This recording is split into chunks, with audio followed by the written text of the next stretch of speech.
હું રમવા અને દોડવા ખૂબ જ પસંદ કરું છું.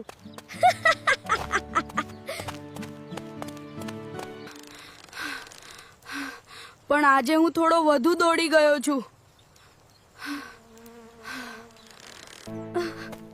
મારા પગના માસલમાં દુખાવો થાય છે. જ્યારે આપણે વધારે દોડીએ ત્યારે સ્નાયુ સતત સંકોચન અને પ્રસરણ કરે છે. તે કારણે સ્નાયુ થાકી જાય છે. વધારે મહેનત વખતે શરીરમાં લેક્ટિક એસિડ બને છે, જે સ્નાયુમાં ભેગું થાય છે અને દુખાવાનું કારણ બને છે. શ્વાસ લેવાથી શરીરને ફરીથી ઊર્જા મળે છે અને લેક્ટિક એસિડ ધીમે ધીમે ઘટે છે. સ્ટ્રેચિંગ કરવાથી સ્નાયુ ઢીલા પડે છે અને ખેંચાવો ઓછો થાય છે.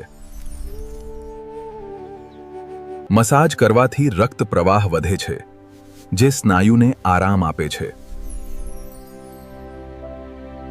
ગરમ પાણીથી રક્ત પ્રવાહ વધે છે અને સ્નાયુ ઝડપથી આરામ પામે છે. હવે હું સંપૂર્ણ સારું અનુભવું છું.